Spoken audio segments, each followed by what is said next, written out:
but I'll Okay. stand here so you can. You can bring your chair around here. Let's see if I can find this here.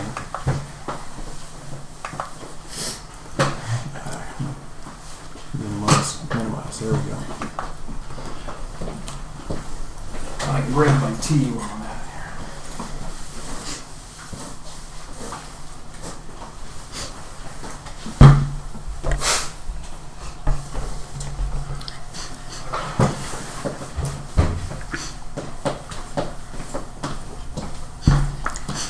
I went and did a search, and I happened to find this was the ship that you were on when you went over to Japan, and the same one coming back. Yes, USS Marine Serpent. Marine Serpent.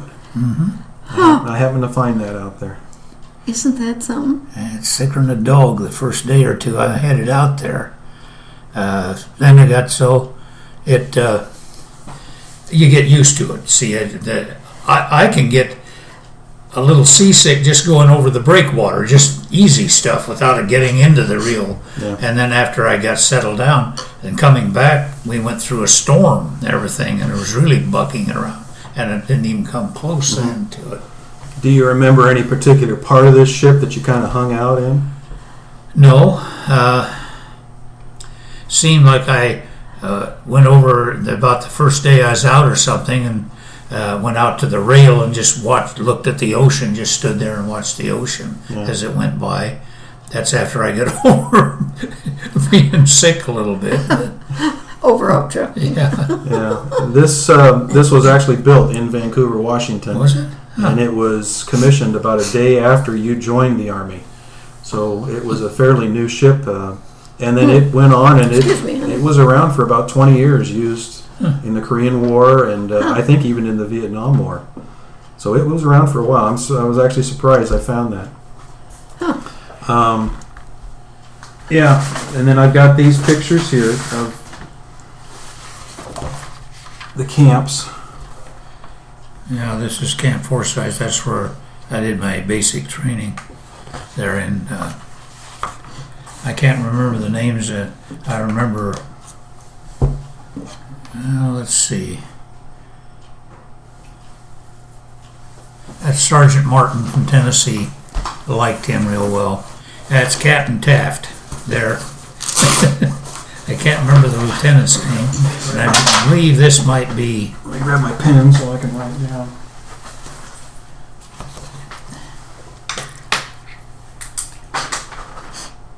Well, those names, the guys look familiar.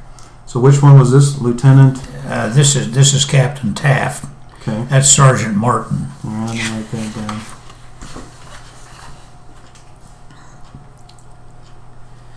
And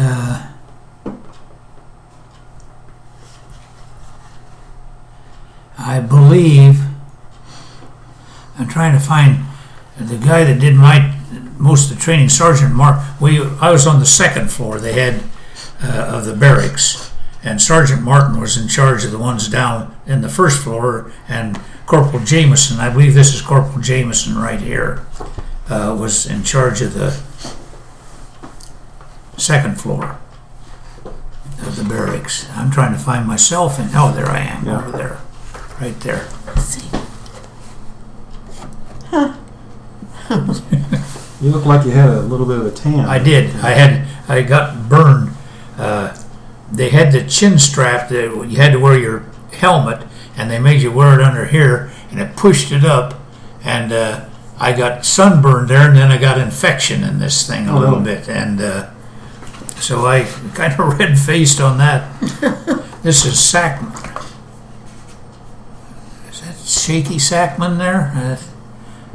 Gosh, boy, that brings back memories of seeing these guys, because I remember there's a guy that was a lumberjack up in, can't remember his name, he was up in Washington.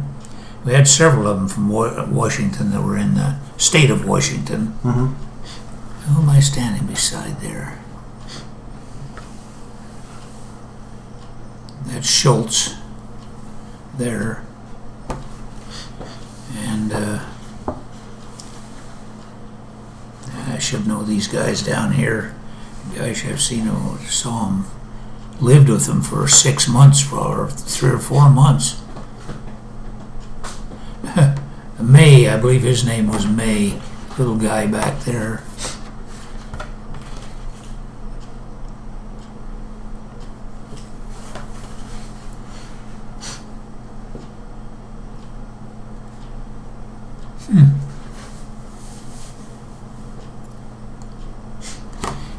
Captain Taft was before the war started, was a stable sergeant. And of course they got promotions right away when they got... Well, when a war starts, they usually do take the existing officers and start moving them up quickly. The sergeants are going to go up to officers most of the time. Yeah. Now this was July 6th, 1945. So that was how long after you went in? I went in June, but I went to Jefferson Barracks, Missouri, and then went from Jefferson Barracks, Missouri, and I went in June, I think it was 15th or something like that, of 45 is when I went into service, and then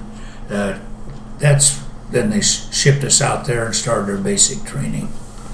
Now down here it says the first sergeant is Albert Till. Well, that's him right here, I believe. Is that the tall guy? Yeah, right here. Yeah.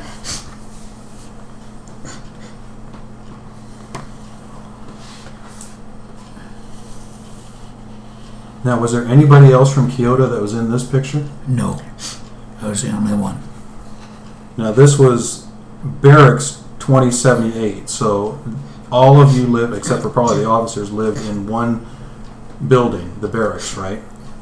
Yeah, there were a couple of barracks. I think all these people, guys, it's kind of looking at all of them here. It seems impossible they got them all in that one barracks, but it was pretty good size, upstairs and downstairs. I think all these guys were there. Yeah. Well, it looks like there's about 60 guys here. Yeah, probably about 30 on each floor. Now, it also says 1st Training Regiment. Was there a 2nd Training Regiment, or is this, as they put people together, this was the first one that they put together? It could be, but they were telling about, a little aside, that Red Skelton trained there at that thing at one time, and they said that he got to put him on KP, or Kitchen Police Duty, and they had late lunch that day because he got to showing off and acting up, and they didn't. He was supposed to be over there working, and he was goofing around like Red Skelton could, and they had a late lunch that day for some reason. Was this before he got into show business? It was probably after. No, he was in show business and radio and stuff at that time. Yeah. But another fellow that tried to go through, they tried to get him, I believe, that went through some of it was Joe Lewis, and tried to make an officer of him if they could, and he just couldn't hack it. He nice guy and everything, tried to do it. So they used him going around doing exhibitions and stuff, I think, mostly. But they were going to try to make an officer of him. Well, one of the most successful was Jimmy Stewart, wasn't he? Yeah, and several of them were pretty good. Well, he was in the Air Force. Well, Bob Feller was in it too, wasn't he? Yeah, and Bob, who was the other one? Another one, I think Clark Gable was in service too, and several of them there. But that's that. I happen to remember that because they were telling about Red Skelton being there on that thing. So this other one of the Camp Forsyth, where were you? Where were the barracks in here? I have no idea. Just looking at that picture.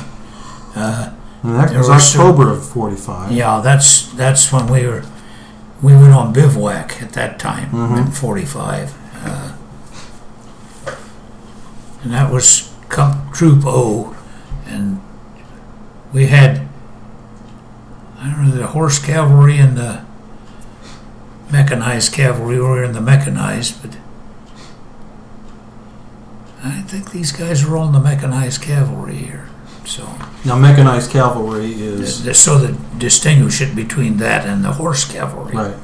And so, but this was we were basically a cavalry unit, and we trained we were being trained. I think practically all of us went through radio training. It's what they were trying to get radio operators. In fact, that was part of our training. I don't know if they used all of them in radio training afterwards, but we, after we got done with learning to march and do all that sort of thing, then they'd take some of the afternoon and put us in a room where they had the radio equipment and sit there. And what we were doing was Morse code. Right. We were doing that sort of thing, learning that and picking up and writing whatever they put over there. And then the sergeant come along with the baton and whop it down right beside your head because you're sitting there half asleep. It's hot. It's in July and August and everything in Kansas. And you've been working all morning and you're sitting there and you get to listen to that dee-da, dee-da, dit and all that, and pretty soon your head started bobbing along. He'd whop the thing down and say, go out and run around the barracks once. So you go out and run around the thing and wake up and then come back in and do it some more. I don't mean they were mean to you, but they had to keep you awake if they could. Well, how were you compared to the others? Were you as good as them? I was a low-speed radio operator. Low speed? Low speed. When I ended up, I could do 13 or 14 words a minute or something like that. I don't think they were going to get a whole lot out of me on that. That's not your forte. I guess not. Good thing you weren't at Iwo Jima, huh? Come in and help. Yes. By the time it'd be too late. SOS. So how many people or how many men did not make it through basic training? I can't think of anybody. We had a couple guys there that I think when we got... I remember one guy, if I could spot him, I don't think he was in this picture. After the basic training was over, then we got put together with the rest of some of the other barracks and did some things with them. Mm-hmm. And I can remember one guy I know doggone well was going to, he threw like a girl, only not a real athletic girl, mm-hmm. and we were doing doing hand grenades, and they had us down in the trench. And we could only, of course, you threw with your arm along, you didn't throw with your wrist like this. Well, this guy was a nice guy, but he's pretty effeminate, and obviously hadn't had a whole lot of rough life. And he got up and he went like this. He just flipped his wrist, and that thing barely got out, and it duck, everybody. He threw the grenade, just barely got it out of the trench there. They didn't have him throw anymore. The rest. So it was live ammunition? Yeah, it was live grenades we were throwing at the time. Pull the pin and stand there and then throw it out like that, just to give us the practice on the thing. They didn't let him do any more after the first one. So I can't remember his name. I think he was from Waterloo, Iowa. Mm-hmm. I can't remember. Now, once in a while, you'll see in movies or on TV where they've got the guys going underneath barbed wire and they've got live ammunition shooting over. But did they do that with you too? Yeah, we had to get under and crawl under there too. But with people shooting at you at the same time? They had that, but they were, I think, shooting pretty high with the stuff. Yeah. But we had to crawl under the barbed wire and do that.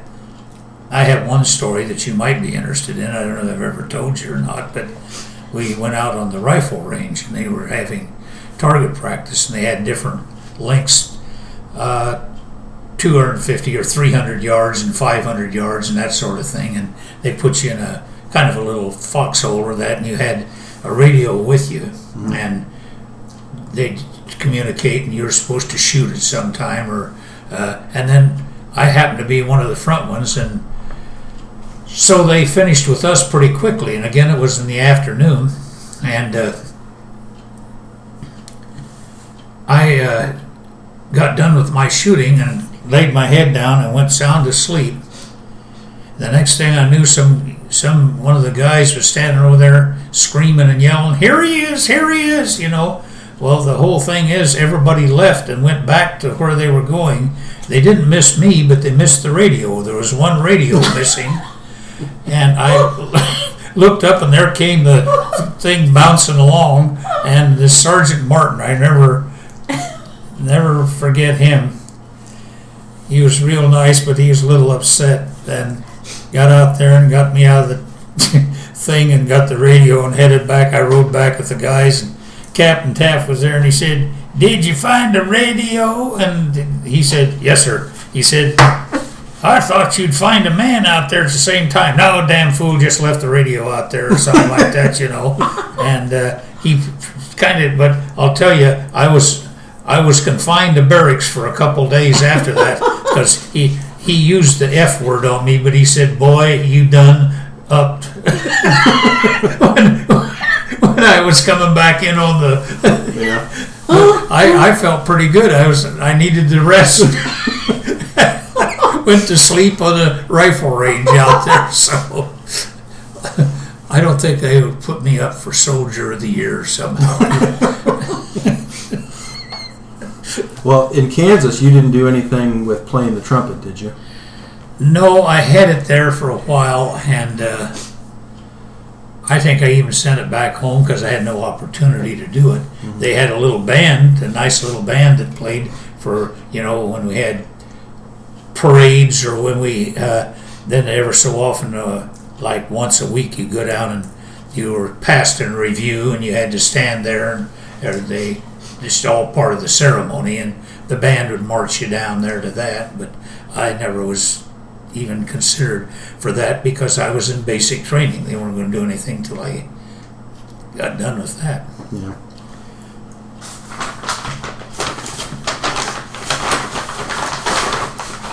I know there's probably pictures of people that you don't remember anymore, but I just wanted to throw these by you and see what you thought.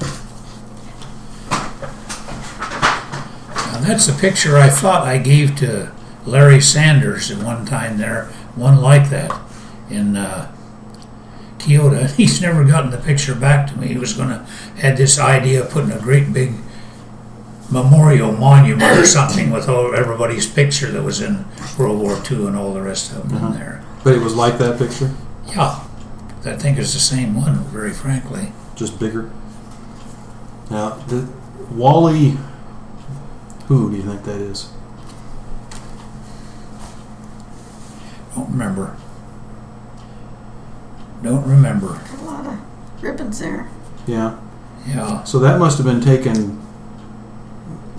That could have been over in Japan. Yeah, that's what I'm thinking too. When we were there. Now this one was probably in Kansas, right? That Stringfellow there. He's from south someplace. Don't remember who this guy is, but that's Howard Stringfellow and Bob Wagner. Yeah, Wagner was the guy. In fact, I think that's Wagner right there beside me, right there. Okay. And Stringfellow.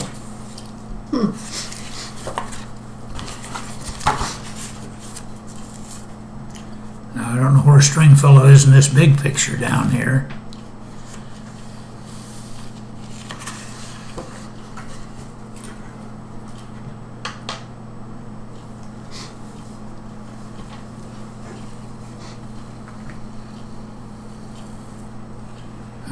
I can't spot him in this big one. No, there he is right here, I think. I think that's him right there.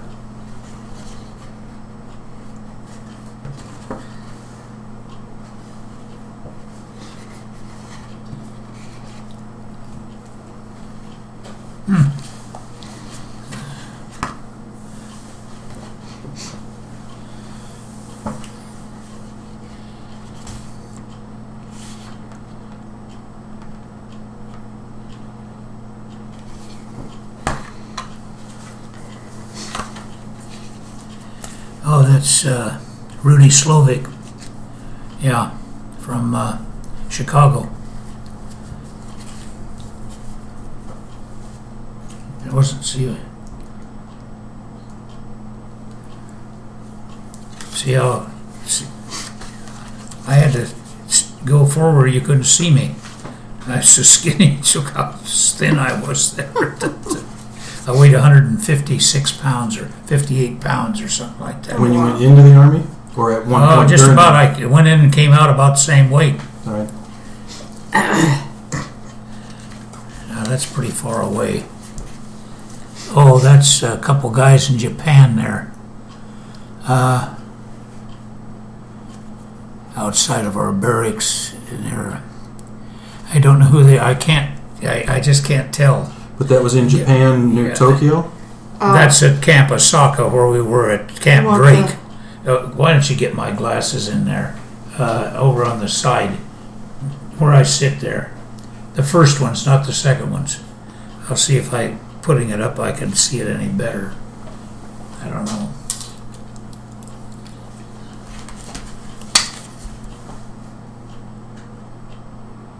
Yeah, they were part of the band. I think they played in the 1st Cavalry Division band when I was there. But I don't know who they are. Can't remember their names.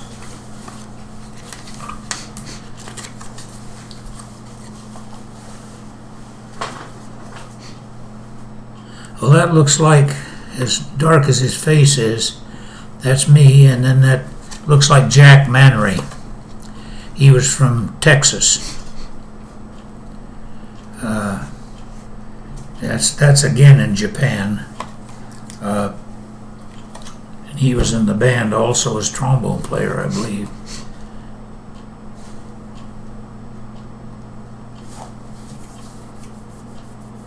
I think that's him again right there. Was there a particular person that you kind of palled around with? Oh, a couple of three. John Malloy was one of them. There I am, sitting on the Jeep. And that's still in Japan? Yeah.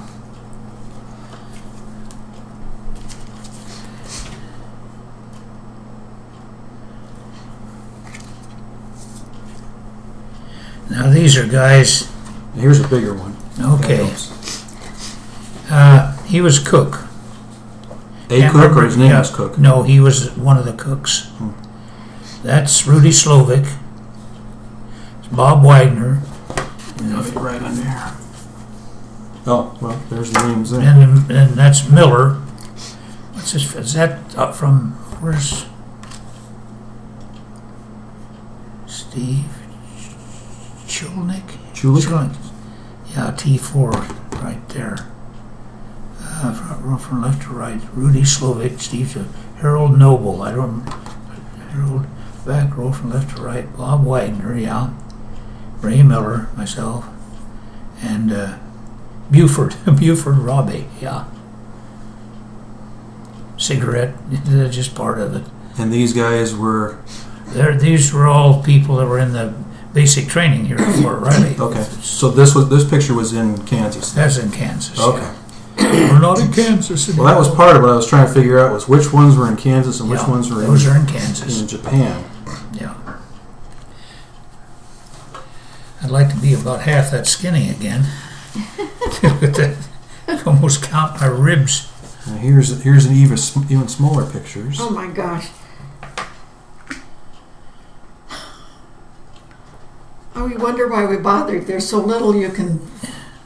Well, it's better than nothing. Yeah, I know.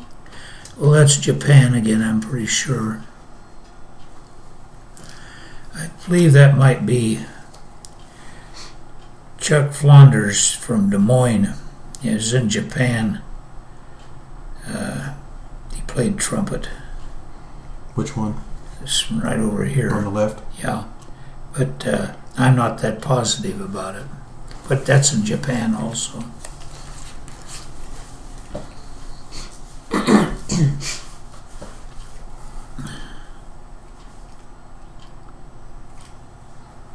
That's in Japan, but I don't recognize who that is.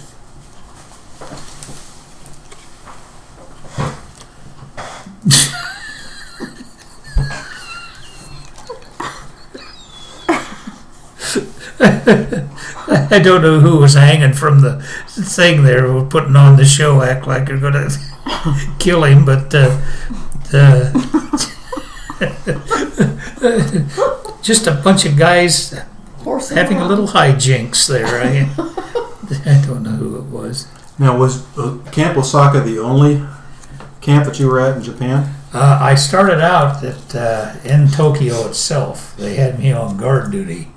I was in the 7th Cavalry and lived in a I don't remember there's a kind of a barracks or just a building that they had that the army had taken over there in Tokyo, and I found out that they had a small band over there, and I went over and was going to try to get into something other than I was getting tired of doing guard duty after a short time, and I thought there might be something better. Well, I hadn't touched a trumpet in probably a year and a half, and so I went over and tried out with this bunch of guys, and it was a little combo, and some of them were getting ready to leave. This is at the point, this is in 46, so some of them were getting shipped back. They'd served their time, and they needed somebody. Well, I sat down and tried to play, and it was awful, because I just couldn't, and I hadn't seen the music. I was trying to play a modern piece, and got done, and they all sat there very quietly, and I said, now, before you say anything, I said, I know I did a terrible job on that, but I said, this kind of thing I have to get used to, and I have to play quite a bit to get up to speed on this, but I said, I can play as far as legitimate music and straight music with overtures, marches, and all that sort of thing. That'd be no trouble at all once I got my lip back a little bit. Well, serendipity, it just so happened that the warrant officer, Church, his last name was Church, I remember his first name. The warrant officer was the director of the first Cavalry Division Band, and he was there for some reason or other, and they took me in, introduced me to him, and he asked if I played what I played, and I said trumpet, and these guys said he can play fine.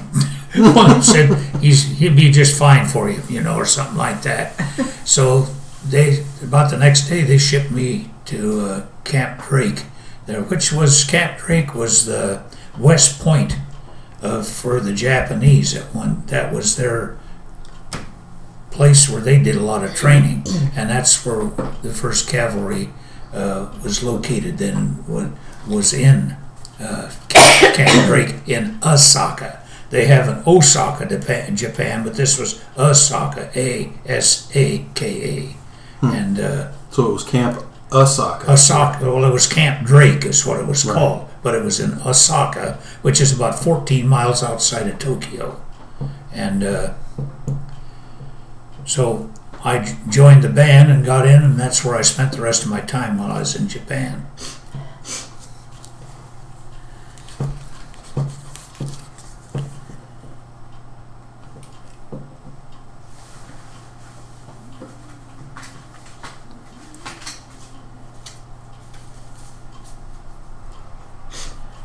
I'm not sure about this.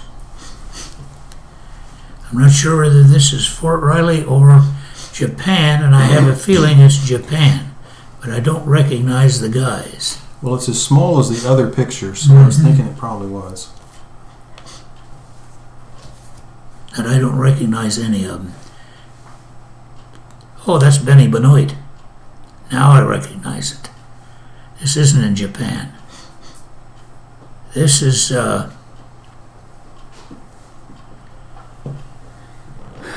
still in Fort. We were in Fort Riley, but did he go along? Did we go out to Fort Ord and then up to?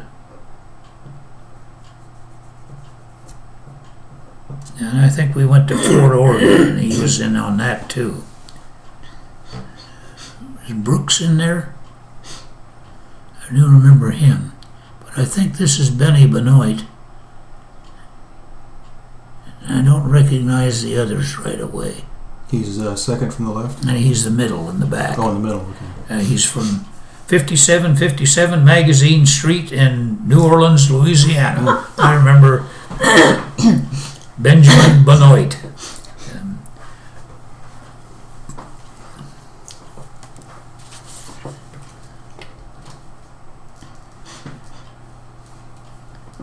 That's Hank Palonsi there, and that's Wagner again. No, that's Shaky Sackman. I don't remember his first name. I called him Shaky. He'd go out and get a little pie-eyed, and then he'd kind of shake a little bit. And this is Hank Palonsi. He was a teacher in Indiana, I believe. I don't remember this fella's handsome guy. I don't even remember who he was. And that's in Fort Riley, Kansas. I know who I had. Boy, Hank Ploncy, Ray Netwig, Shaky Sam. The terror. See, I did remember a little bit. Yeah. What was the guy? Ray Netwig. Yeah. Huh.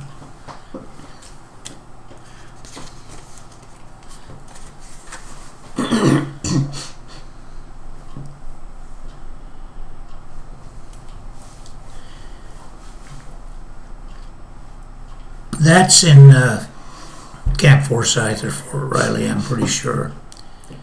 To remember their names, I can't. And as you can see, these were older fellas. They were probably in their late 20s or early 30s. They were probably about the last of the draftees at that age. Some of us, like me, like these three, were probably 18, 19 years old. But these guys are a little older. And I can't remember their names. And yet I buddied around with the older guys more than I did the younger guys, it seemed like. They accepted me. It just took me along. You're thinking that's Kansas? Yeah, that is.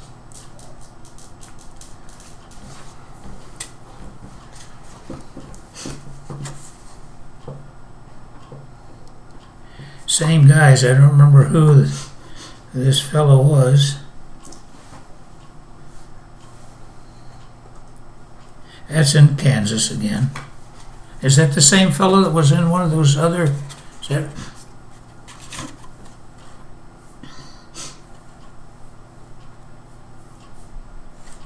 Is this guy here? It isn't, is it? Kind of looks like it's either him or the guy down the left kneeling. No, So he's a little older, this guy is. Yeah, that's in Kansas again. Yeah. There's this one. And that's one, yeah.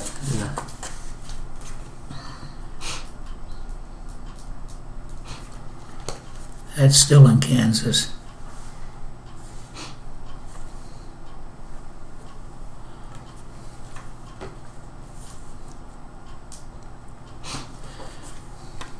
That's Kansas.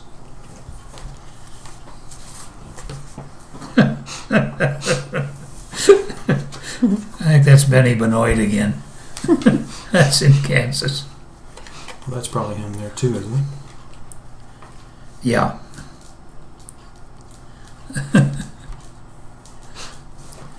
Benoit is B-E-N-O-I-T. Right. Probably pronounced Benoit. Yeah, that's what I was thinking too. Gosh, I can't remember this guy's name. I liked him too. I do remember. That really slips away. This is in Kansas. Well, I think I sat down with you a number of years ago and went over a bunch of these pictures, so There's Benny again.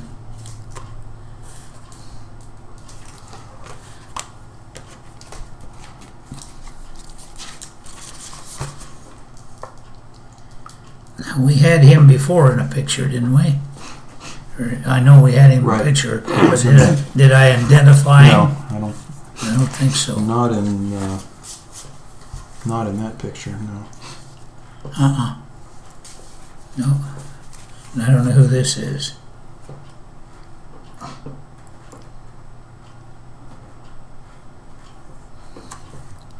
This is in Kansas, though.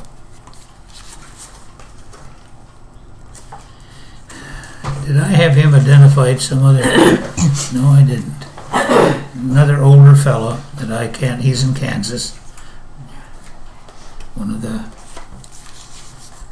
And Benny again. Well, we took a lot of Benny there, didn't we?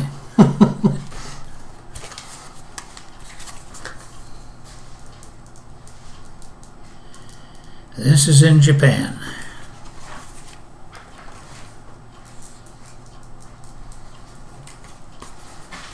This is John Malloy. He was one of my better friends there in the band in Japan. On the right? Yeah, on that over there. I can't remember who this is. That's John Malloy over there. He's from New Jersey. No, that's you. You sure? Yep. I've got you identified. That's you. That looks just like you. Can't. Yeah, I guess it is. I thought it was John Malloy. I'm sorry. I know that's me there. There's Andy Munda there. Remember him? He's On the back row, upper left? yeah, that Andy Munda, and Jimmy Thompson there. I think it might be. Is that John Malloy? Right there. I'm not sure. That's me, of course. Don't know who that is. But that's Andy Munda. And I think this is Jimmy Thompson right here. He played trumpet, and Andy played trumpet. And John was a drummer. Can't remember this fella's name. I think he was from Iowa, though. I can't remember his name. How did you spell Andy? How did you spell Monday? Munda. And then Jimmy Thompson is the one in the lower part, down below there. And who was the other guy next to Andy? I don't know what his name was.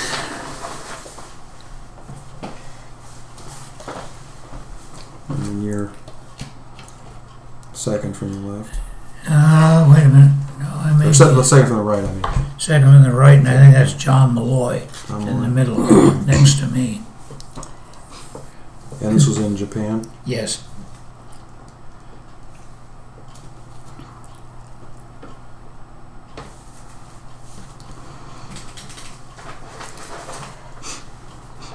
Need another pen? No, I've got another one.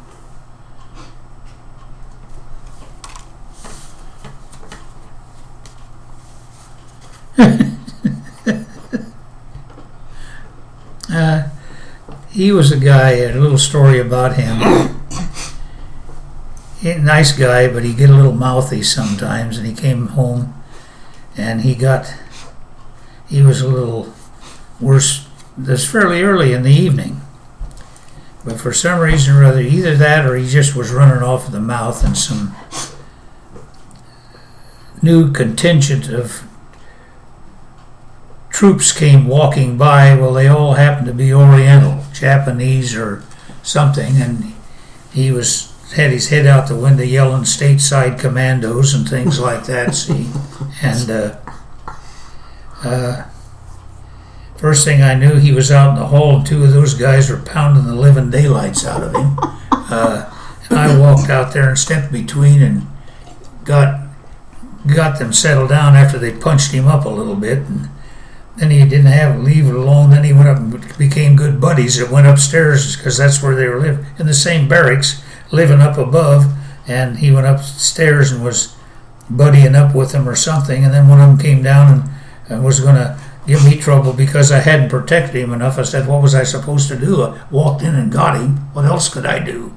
And so it all blew over, but he and another guy didn't like each other. I can't remember what he played, but the other fellow played a tenor sax, and they got into a shoving match one night, and the tenor sax guy stuck his elbow through a plate glass window and cut himself. We had to take him over, get him stitched up. And so it was a lot of fun. He's got an umbrella there. Yeah, I can't remember what his name was. Is that you in the background in the window? I don't think so. No, I don't believe so. I think his first name was George, but I don't remember what his last name was. No, I think that's you right in the front, isn't it?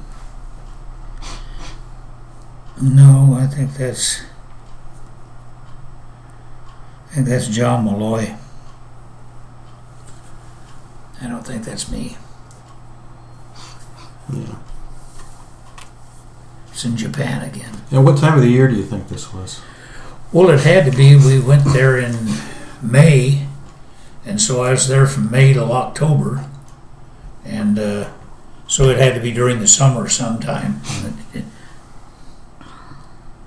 There's John Malloy, and that's Jimmy Irishman. He's a guy who'd walk up and act like he ran into a door, and he'd kick it with his foot and then act like he'd smacked his head into, you got a little tired of that routine after a while. But, he was naturally he was a drummer, and John was a drummer also. What was his last name? Irishman, red-faced Irish kid.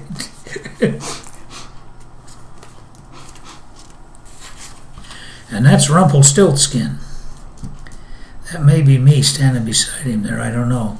Handed him a trumpet, this little guy right here. He worked around and cleaned up the grounds and did a little stuff. We called him Rumpelstiltskin. And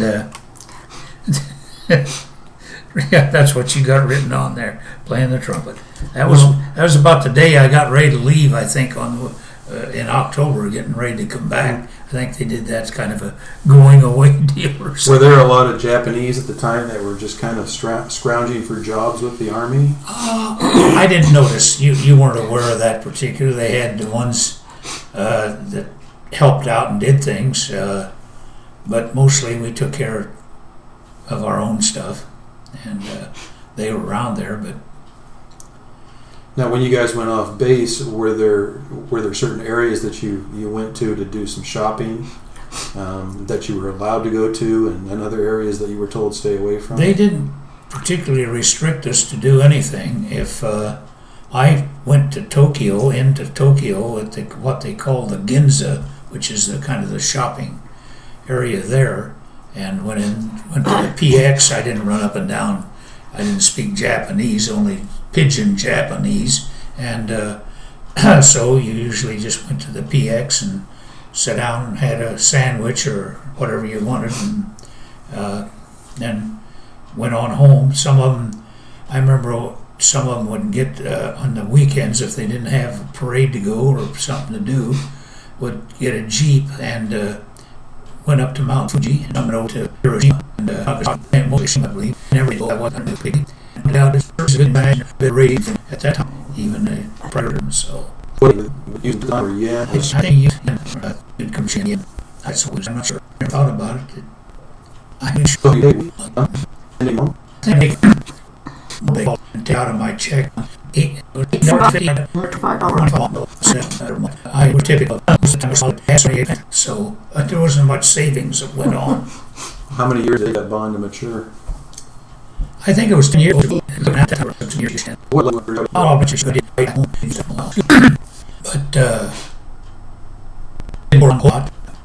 But I was over there and footloose and fancy free and single, and probably didn't think too much about.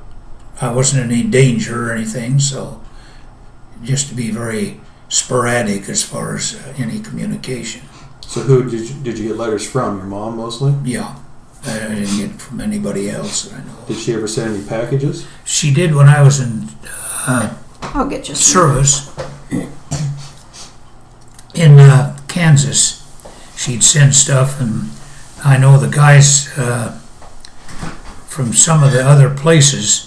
She'd send the sports section from the Des Moines Register to me about every week or something, and these guys could hardly wait to get at that sports section because they thought it was better than about anything. They had what they called the peach section then, a peach-colored sports section, and they were pretty thorough in their coverage. So the guys, besides me reading it, I had a lot of others that wanted to read it also, even though it was a week late.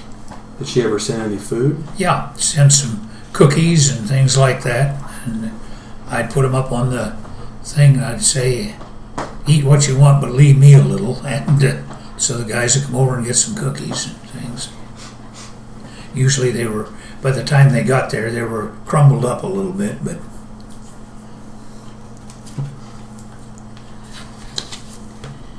yep, there he is again. Yeah, that's me there. We had him with good position with that trumpet, though, you notice.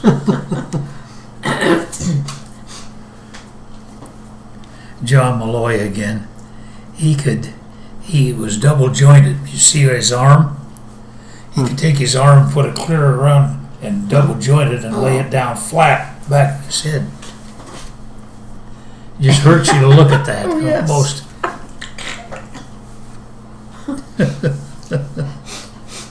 That may be me. I'm not sure that's standing with him. I'm not positive, but it might be.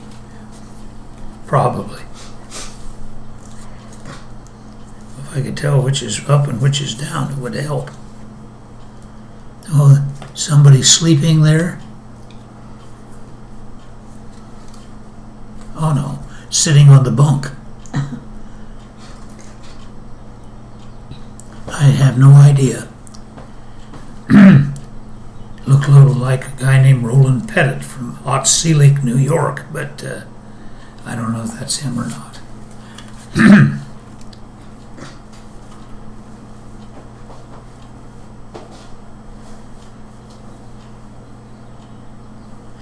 Well, that looks like Jack Mannery and John Malloy to me in Japan. There's George again right there. I can't remember his last name.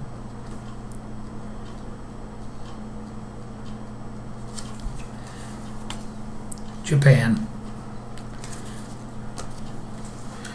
There's Andy Munda again. So who had the camera? I don't know. A lot of these pictures were taken, Japanese guys took some of it. I don't know who took this, but the Japanese guys, whenever we were on parade or anything, or out getting ready, they'd come up and take pictures and then come around and see if you wanted to buy them.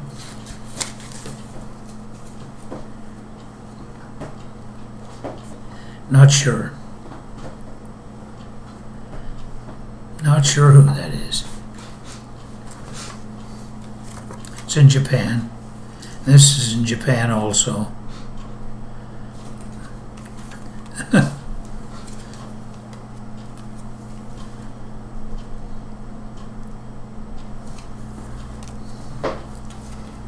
Japan. Yeah, that was me with the hat, with the straw hat on. Yeah, I can see John Malloy and me there in Japan.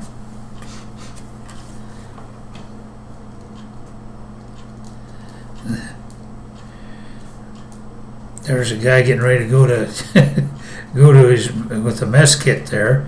Then I'm in the picture behind there, standing at the window.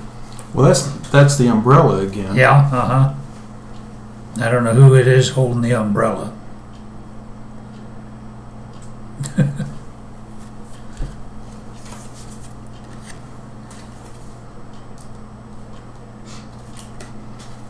Now, I think, if I'm not mistaken, that may be Roland Pettit from Otsee Lake, New York. That's me. Fortunately, the splotches weren't over you that much. Yeah. Roland Pettit. Huh? Mhm.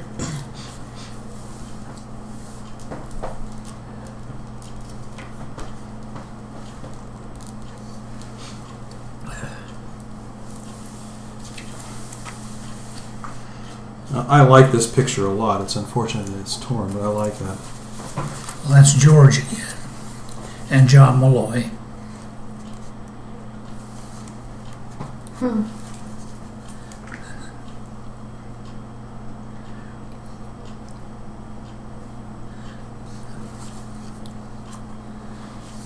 Japan. Bet you could put Scotch tape on the back of it and make it somewhat better. Well, I think that it was probably in an album or. George Yeah. Maria. That's George it. Maria. George Maria. That's what it is. Is that the guy with the umbrella earlier? Do you think? Well, look, that was the guy, yeah, that I was telling you about, was yelling at the Japanese and Yeah. got pounded up a little bit. Yeah, that was him. Yeah. Yeah. I'll go back and reset that. And that's John Malloy with. Yeah, that's John. Me. That's how I took a lot of pictures with my eyes closed. Well, you and your mom. Yeah, Now these are all Japan, right? yeah. Yeah. That's George again. I think this kid's name back here and standing with his hand on his chin is David Larson. I believe he's from Iowa also. He played in the band. They got He got Larsons their- in Iowa. I thought they all lived in Minnesota. Yeah, you even had Larson. David Larson.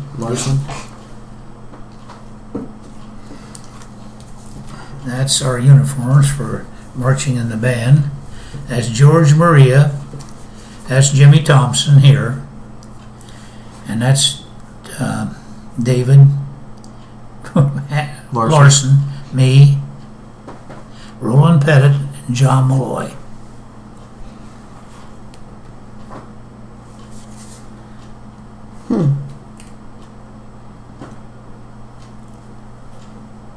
Yeah, I got them. And then you wrote something. Oh, they just Dago, they call him. Hmm. John Malloy, the Joker. David Larson, stupid. Dig it, man. Nothing subtle about the Army. That's the And these are all the band pictures. yeah. That's now this was. I don't think was I in on this. I think this might have been the band when. No, that's me over there at the end. Jimmy Thompson. This is Sergeant Hatfield. He left, and then when he left, he was in charge of the band. That's Jimmy Malloy is his name. Jimmy Malloy, the drummer, the one that ran into doors all the time. And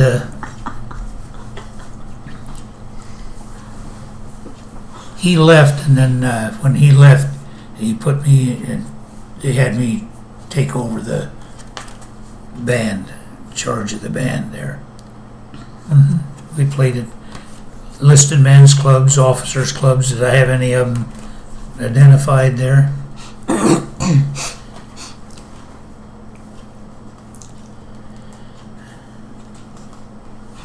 Some of these guys, they had a real fine group of guys. When I first went there, they got shipped out. They had a competition, and they won the competition as far as what we call swing bands or big bands. They'd gone and competed against some other groups in Japan and had won it. They had some real fine players. I remember they talked about one guy named Edgar T. Felty. He's Pennsylvania. They said he couldn't read it. He couldn't play any ad libs, but he could read the fly specs off a music sheet, so he could play legit real well. They had some real. They had a guy named Richard Bennett that was a fine trumpet player. He's from Indianapolis, Indiana.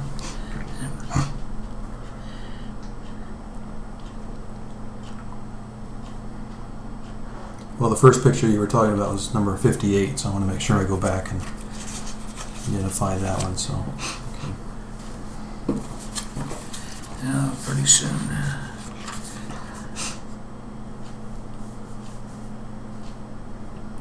No, George played. Now I remember George played trumpet along with us. Yeah, George Maria.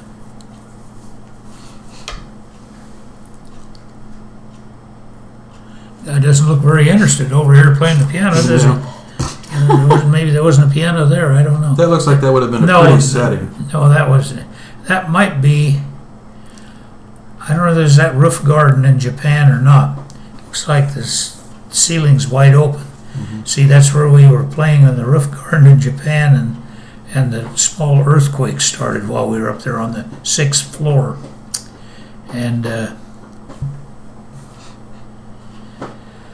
we happened to be between numbers when the thing started, and we immediately, I said, come on, let's start playing.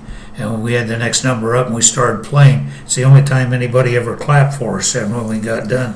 Because, because people were out there out there on the dance floor, and we started playing, and that settled things down a little bit. So I did do something right once in a while. Yeah, that's the group. The group. That was I think that was in downtown Tokyo on the roof garden.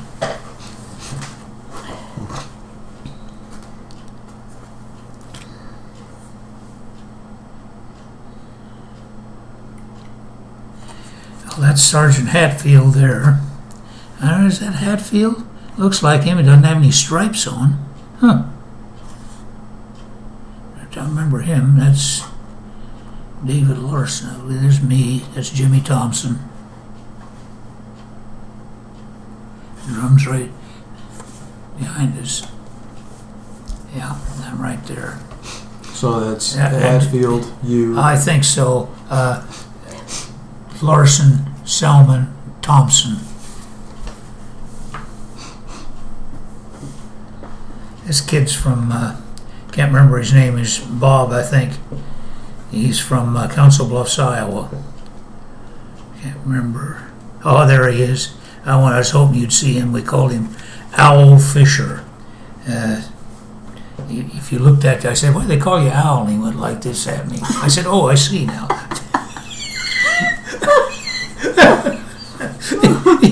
He did. He looked just like an owl when he looked at you there. Good trombone player. Owl Fisher. Yeah, that's before.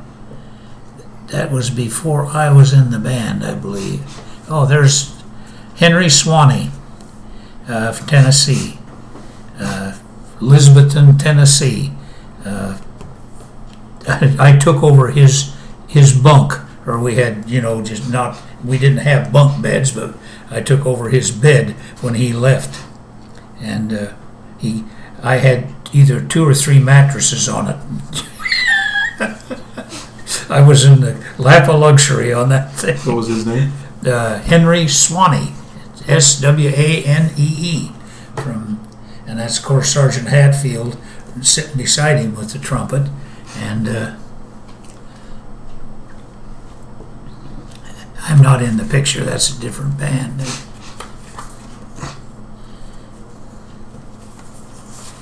Marching through Tokyo, or I believe, or around there someplace. We all seem to be in step anyway. I was usually out near the edge there someplace. I don't know if where I am in that making a difference. This was downtown Tokyo, you think? Well, it could have been even Yokohama. We played at the Emperor, outside the Emperor's Palace some, paraded around there some.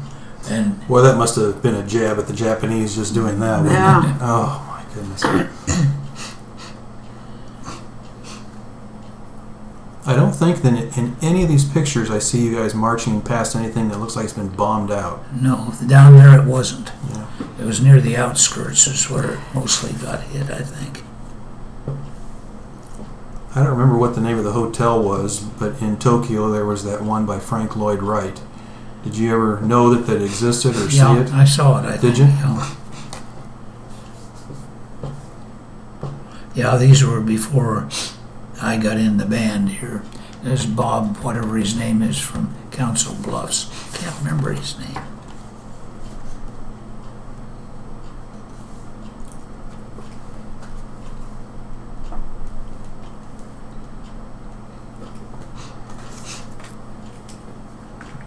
And again, this is when I got in the band, and Hatfield was still running it. This is Richard Bennett, I believe, right here. He's about the finest trumpet player I remember in that organization.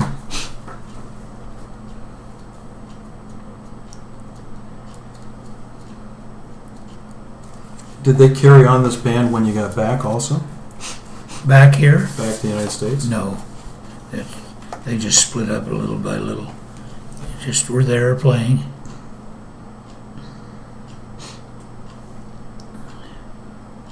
Yeah.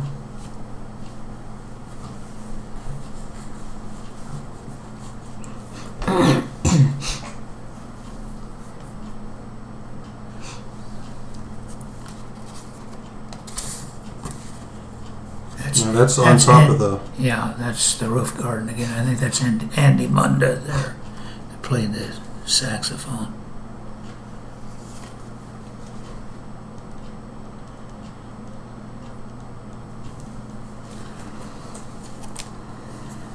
And Jimmy Thompson, David Larson. All at different angles.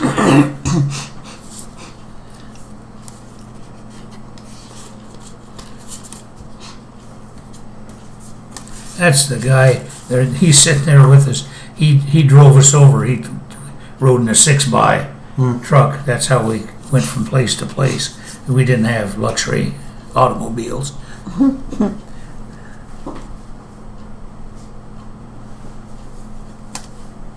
Now, were you playing like big band music at the time, Benny Goodman? And No, well, what we had were watered down arrangements. What they called Jack Mason, I think. I don't know what his real name was, but they'd take popular numbers and arrange them, and that's what we played. And they were not too difficult. They weren't a real, we weren't doing the same arrangements as Benny Goodman or Harry James or Tommy Dorsey, any of those. These were pretty simple arrangements, and yet the melody was there and everything was where it should be. Yeah, that's that roof garden. And this is probably in Enlisted Man's Club or someplace. That's, again, Richard Bennett there. Standing out in front of the trumpet. That's number 59. At that roof garden, did you play more than once? No, I think it's the only time we played there.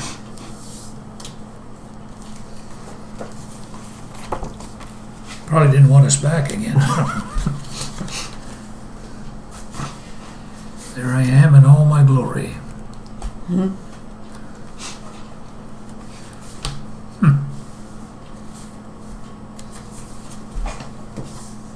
Sergeant Hatfield, and there I am.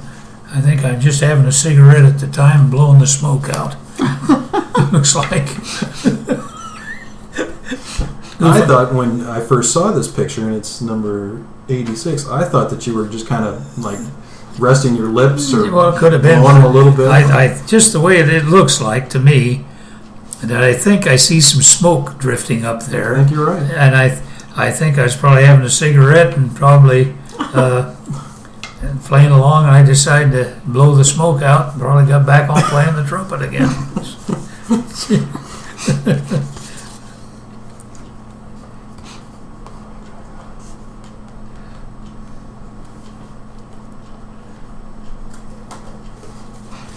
Yeah, these were... A lot of times we went down when they'd bring troops in on a ship, the new contingent coming in. We'd go down to the dock and sit and play down there for the ones coming in. That may be part of that. Not sure. And we played, since it was the fall, we played for baseball games in the summer. Go over there and play, and then they went to Yokohama and played football games. A couple of them they had, and we were in demand all the time. They had two. It was a large enough group that they could send out part of the band, about half of it, to play if it wasn't when you had the Armed Forces Day or whatever they called it. The whole bunch did those parades, but then some of the other things they'd send part of the band, and the others got the day off. Then if you played and the others had the day off, the next day you got the day off and they did whatever they had to do. So kind of evened out.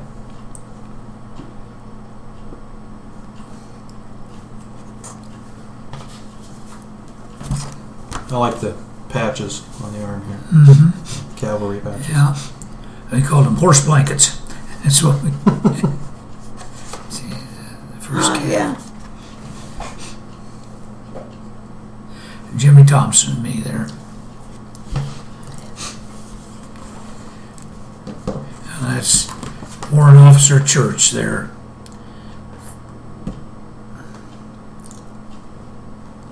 Didn't realize we had that many tubas back there. That's Church, there's his name. And that's Sergeant Hatfield.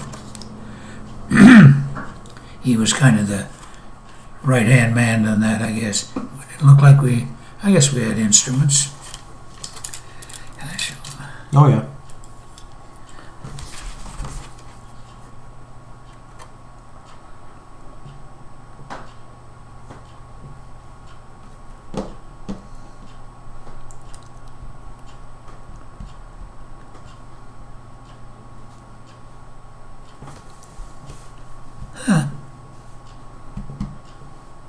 Not that I'm selfish, but I don't see myself in there.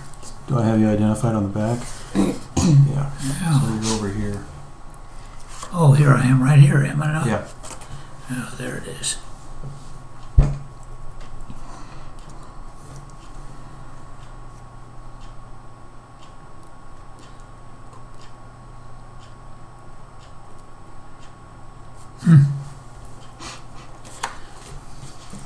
I like the dog in that picture. Going along singing a song. Just happened to be there. Mm-hmm.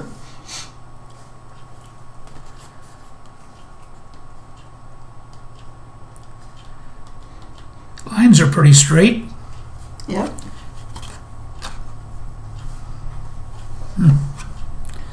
There's in Japan doing something.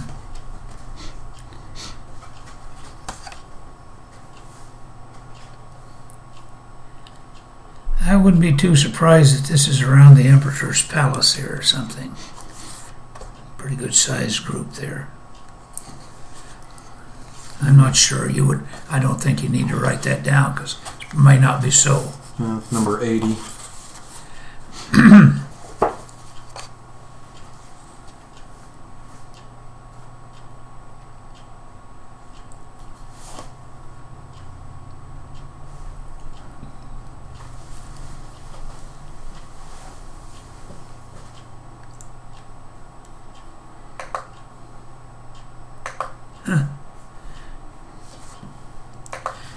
Japan again.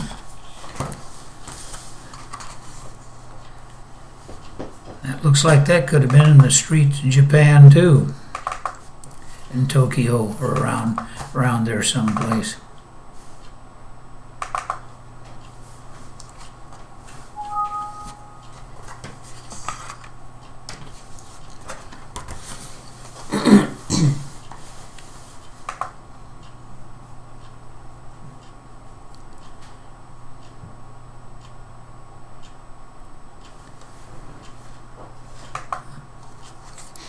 Yeah.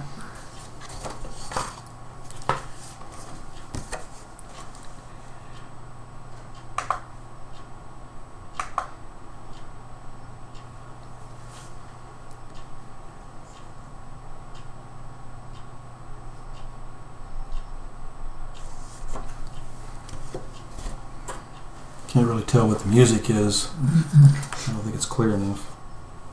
It's all this crowd over here. You're playing for somebody. Well, I think that may be where we're at a dock playing for a ship coming in, Ah. and those people are waiting for them to come in too or something.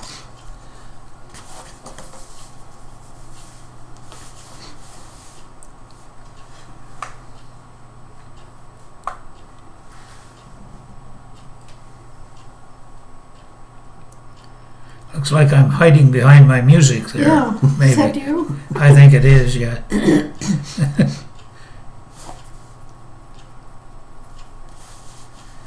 Yeah, that was number 75. I believe that was Niemeyer. Of course, that's church there, Warrant Officer Church. This is Ernie. Is it Ernie Niemeyer? I believe he was the Is the drum major? drum major at that one. Yeah.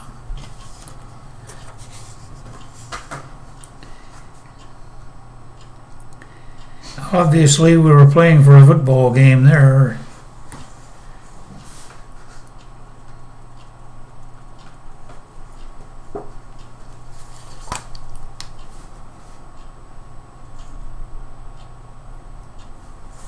That might be me right there, because this guy always complained if I was behind him, because he said he was about half deaf when he got done.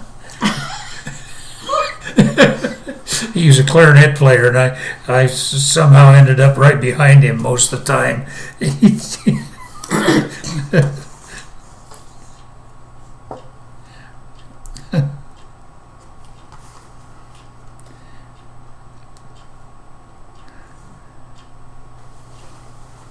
And this could be, you said something about a crowd, this could be at a football game or a baseball Yeah. game It too. looks like a stadium. Yeah, of it's some a stadium, I sort. think. They called it, in fact, they had one, there's a fellow that got killed early in the Second World War named Niall Kinnick, that was one of the star players for the University of Iowa. And they named the stadium there in Yokohama Niall Kinnick Stadium. And that's where we went to play some of the things for sporting events. Who's the director? Church. That's is his Church, name. okay. Mhm.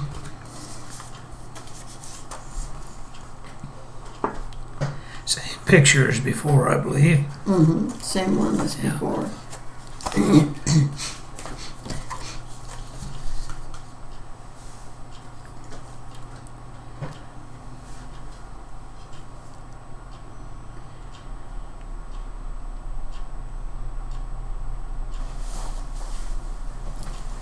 Well, we did stay pretty well.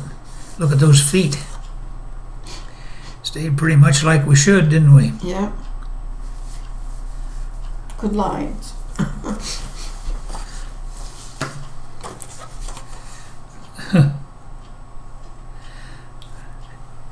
Getting ready. Standing there getting ready. So you had your little, see these things, of course, you kept your music in those little packets that carried there. So you could whip those out and put them on. Trying to see where this might be. It's a big building back there. Well, I was going to say, off in there, I always keep thinking where we did marched, not every time, but at least 2 or 3 times. I remember maybe 4 at the Emperor's Palace out in the parade grounds. Of course, they had a big parade ground out there by it, and this might be it. But I would think they'd have taken pictures of the more or less that thing instead of the looks like the business district down there or something. And I'm hiding again on that one. This is the guy that didn't want to march ahead of me right here. I don't remember. The deaf one, you mean? Yeah, Mr. Deefy.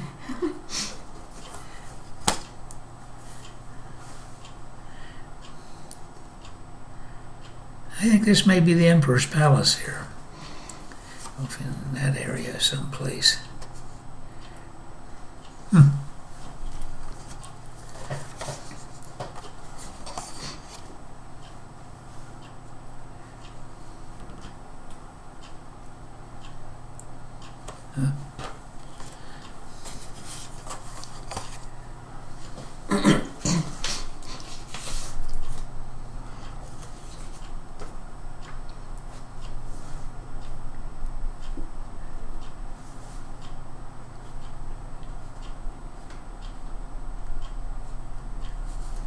That's Niemeyer again there.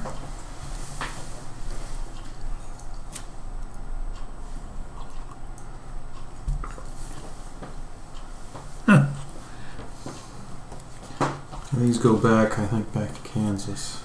Yeah, that's Rudy Slovak and me. This one. Right like that. You want it there? Yep, that's fine.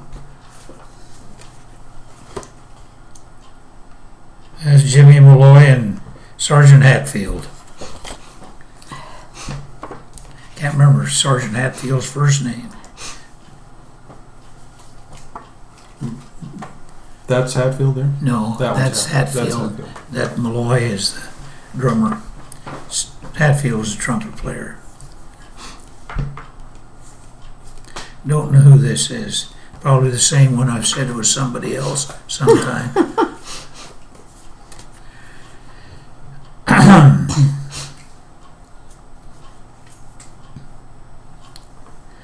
Well, that fella I don't recognize. Don't know who it is. Well, you did identify this one. Yeah, that's Edgar T. Felty. He's the one that I was telling you about that could play the fly specks off the music. That's from Pennsylvania. Lebanon, Pennsylvania.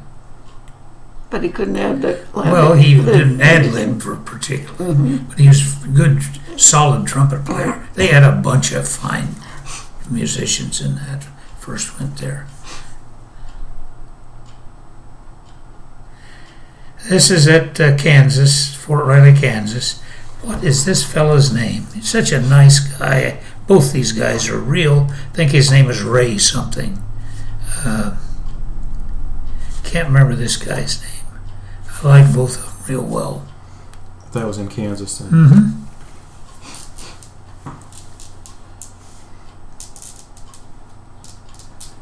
Well, one of the things that I'm thinking of doing is that I'm scanning all these pictures, and I've got them. I've even got them in here, and then I identify who they are, and there are places.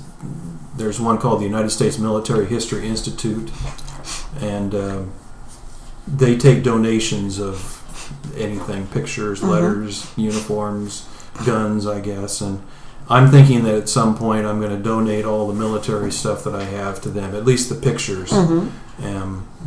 Pictures of your dad. I've got the Civil War tintypes, things like that, because a lot of them aren't going to be valued by family members, I don't think, after I'm gone. So I'd like to kind of spread it out, but I am scanning the pictures, and then I can send those to them, and they can have digital copies. And if I can get them identified, that would help if there's somebody else that wants the pictures. But at some point I'm going to do that. It's probably going to be a number of years. One last thing I wanted to do is I've got kind of a chronology of your life, and I just wanted to go over a couple things. I've got dates on a number of these, but what was the one at? 1953, fall of 1953 to the spring of 1959. Where were you teaching at? Was that Pocahontas? Fall of 1953 is your mother and I were married in May, and then we moved to Pocahontas and started teaching there in Pocahontas the fall of 53. In 59 was the last year I was at Pocahontas, and then in the fall of 59 went to Keokuk, Iowa to teach at the junior high. Now, do you remember the places that we lived at in Keokuk? Do you remember when we moved to Timea Street? I think we lived first on Fulton, Right. and then we went to Timea, and then we went to it was right across from Rand Park. 14th? 14th. We were on 14th renting a place. These were all rentals. And then we bought the place on 13th. So we lived first Fulton, then Timea, then 14th, then 13th. So did we live a year at Fulton?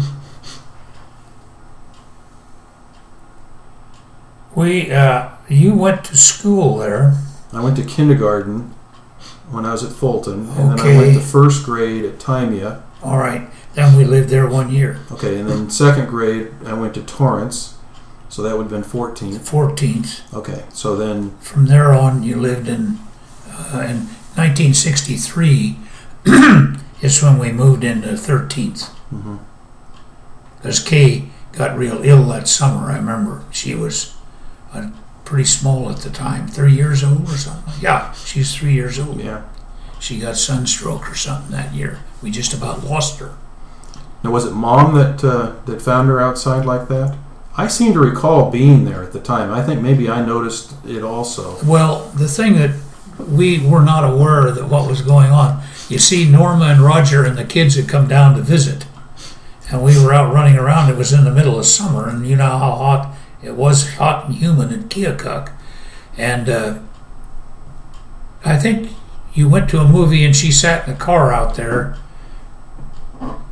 been outside and in the sun anyway, and I think she was sitting in a car and probably got a little overheated in the car. Well, your mom was in shortly after that, wanted to repaint the living room or something, and your mother was in there painting, and Kay was lying on the, not too lively, just lying around, and her eyes would start fluttering like she was looking up at the ceiling and doing things.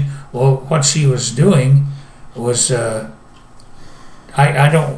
a mild, not a mild stroke, but it's like sunstroke or something like that. And finally we wised up and got her to the hospital, and she was in pretty serious condition, and she was there for a while. And in fact, they ended up, I think, put her in a tub with ice to bring the temperature down, because she had a temperature of 105 or 106 one time when during that summer. Did somebody come down like Grandma to take care of Mark and me while you guys were at the hospital? No, I think we ran back and forth. And thank goodness for D. Lofton. We dropped you guys off there, and even we didn't ask, we just dropped you off, and you played around there, because we didn't stay all night. We'd leave her in the hospital, come home, tend to business as we should, but we'd spend what we needed to during the day there. Mm-hmm. And one of us, a lot of times, I would go and your mother'd stay home with you, like in the morning. And then in the afternoon, if something was serious, so we'd both go. And otherwise, one of us was there with you. Was this at St. Joe Hospital? Wasn't it Graham? I think it was Graham. Was it Graham? Graham Hospital. It wasn't St. Joe. I think that was the name of the hospital there in Keokuk. Well, there was two of them, I thought, wasn't? She was born at St. Joseph, I thought. No, she was born at Graham. Wasn't the one that was closer to us, I thought, was St. Joe, and then Graham, I thought, well, maybe there was only one hospital there. Yeah, Dr. Kemp was the doctor. I remember that. Right. Yeah. Well, that was all I had on the chronology. If you want one more Army story, I'll tell you another one that is Mr. Screw Up. We were on guard duty early in the evening, and this was after basic training, and we were assigned guard duty. I think they did things just to keep you busy as much as anything. And we'd walk our posts. We each had a place where out in the middle of the compound there, and there were barracks all the way around. And it happened, we all four met at four corners. We had intersection there, and we stood there and we're talking, or not yelling, but talking loud enough to each hear. And I decided I'd put on a demonstration for them. That I said, "Did you ever see Stringfellow do that Queen Anne salute with the rifle?" "No, I never did." And so I showed him, and what you did is you spun the rifle around, came down, bent down on your knee, and as you did that, you cocked the rifle. And I stood up and I said, I think this thing may have a shell in the chamber. Well, instead of checking on it, I just pulled the trigger at it. I had it stuck straight up in the air. I pulled the trigger, and of course it fired. And you never saw three guys take off and move out of a place as fast in all your life. And of course we walked our duty, got all done, and I lucked out on this because we got back in. Sergeant said, one of you fired the gun on guard duty?" I said, "I did." Because, there was no denying it. If somebody didn't confess up, they were going to look at a rifle and tell. And he said, "What happened?" I said, this fellow was coming along in the Jeep down there. And I said, he driving along, and I yelled halt, and I yelled halt again. He didn't stop, so I fired the rifle. He said, "Did he stop?" I said, "About burned all the rubber off the tires." And this guy, he had a hand up to his face to keep from laughing too hard. And he said, "Okay, so that was it then." But I looked, if it had been earlier, you see, I wouldn't have been able to say that because they could run back and forth, but this was at the time of night when you had to halt if people and identify yourself or something like that. So he just let it slide. That was it. But that was another one of my big screw ups in the Army. Did you ever make any phone calls home? I think I did when. No, I didn't. I more or less surprised them the first Christmas I was there. They all of a sudden let us go home if we wanted to, and I got on a train. There was no room. Most of you could walk back and forth, but I stood between. They had it enclosed. You weren't open, but it stood in between the two places or two cars and rode standing up most of the way from Kansas to Iowa in that train, and then got off at Washington and Iowa. and knew where my John Freshwater's dad had a feed store there, and he used to be. My dad worked for him in Kyoto, and so I walked over there, and John and I had been best friends and been to their house, and they'd been to my house. And he arranged with some guy and drove me home which is 18 miles away from Kyoto for Washington. And I caught a heck of a cold by, I think, standing up doing that. Had that, but I got to stay home for, I don't know, a week or so there, and then went back. And by that time, they were ready to ship us to someplace else. I got shipped to Fort Ord, California then on up to Fort, what's the name? It wasn't Fort Lewis is up there, but this was, they've since closed it down. I thought I'd never forget the name of it, but Fort Lawton, I believe, is Washington, right at the outskirts of Seattle. And that's where I spent the time until we got shipped to Yokohama. And So you left to go to Japan from Seattle? yeah, from Fort Lawton, Washington. So I don't know why, but I thought it was San Francisco that you left from. No, we went out of there. We left there. I think they had that was a port of embarkation, POE, there outside Seattle. Is that where you came back to then, from Japan? No, we came back to Seattle, or came back to San Francisco. Okay, maybe that's what I'm remembering. Yeah. Okay. Now, when you were in Kyoto during that Christmas break, did you ever wear your uniform? Did they see you in a uniform? I'm not sure if I did or not. Could have. That time when I got back, this was in late 1945. It was in the winter or Christmas time of 45, and there were a lot of them had already been discharged from the Army by that time. I was one of the newbies, so I had to stay in till later, but ones that had been through a lot and had probably been in since 40 or 41, 42 or something like that, they were being discharged. And so I saw several of them. Do you remember who you visited when you were back there at that time? No, stayed pretty much home, and I think I did go down to Washington they had a dance down there or something at one of the places in Washington, Iowa. But that's about it. You just saw the normal relatives like your grandma Yeah. and Chance and Yeah. Dorothy and I. That was about it, yeah.